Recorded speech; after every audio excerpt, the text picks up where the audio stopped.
지난 1월 6일 트럼프를 지지하는 수백 명의 폭도가 미국 전역에서 워싱턴으로 몰려와 연방의회 의사당을 폭력적으로 점검하고 난동을 부린 사태가 엄청난 후폭풍을 몰아오고 있습니다. 바이든 차기 대통령의 취임을 눈앞에 둔 정권교체기인 미국 사회는 큰 충격과 혼란에 빠졌고 하원의 탄핵은 의회 난입 사태가 있고 난 후 일주일 만에 속전속결로 진행되었습니다. 결국 트럼프 대통령은 임기 만료를 코앞에 두고 미국 역사상 처음으로 대통령 재임 중 2번이나 탄핵을 당하는 불명예를 안게 되었습니다. 상원으로 공이 넘어간 심각한 와중에도 트럼프는 탄핵은 탄핵이고 나는 중국만 때리겠다는 의지를 보이고 있습니다. 트럼프는 재임 기간 동안 중국과 연일 각을 세워왔습니다. 걸려도 제대로 걸렸다는 생각이 드는 소식인데요.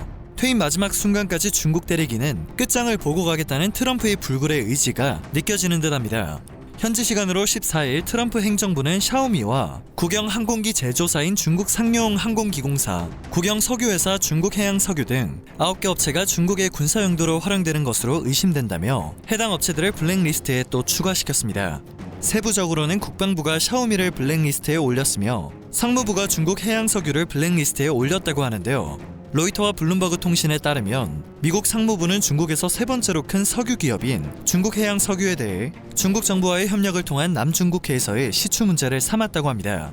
또한 중국항공 관련 업체인 스카이리전도 중국군과 연계된 것으로 보고 미국 상품과 기술 수출을 제한하는 군사적 최종 사용자 명단에 이름을 올리게 되었습니다.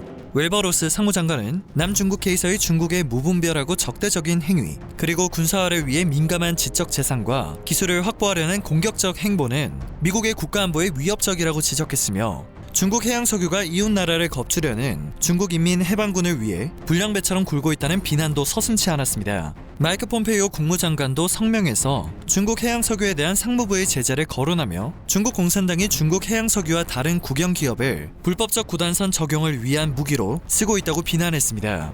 실제로 중국은 남중국해에서 구단선을 그어 남중국해의 대부분을 자국 영해로 주장하고 있는 상황인데요. 미 국무부는 같은 날 중국의 남중국해 군사기지화를 문제 삼아 관련되어 있는 중국 공산당 및 국영기업 임원 등에 대한 비자를 제한하는 등 추가 제재까지 부과를 한 상태입니다.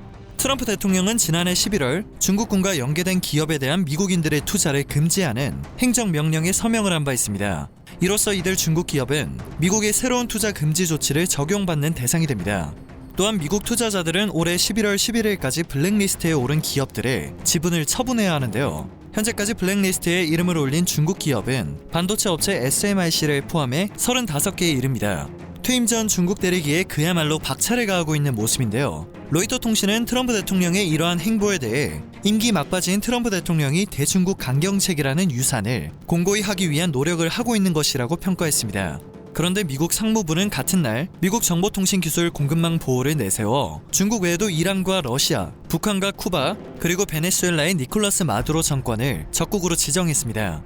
트럼프 행정부가 중국뿐만 아니라 다른 나라까지 적국으로 지정했다는 점에서 의문을 자아냈는데요. 이것마저도 중국 때리기를 위한 하나의 방법이라는 분석이 나오고 있습니다. 적국으로 지정이 되면 이들 국가의 통신기술과 장비가 미국의 국가안보에 위협이 될 경우 금지가 가능해지기 때문입니다.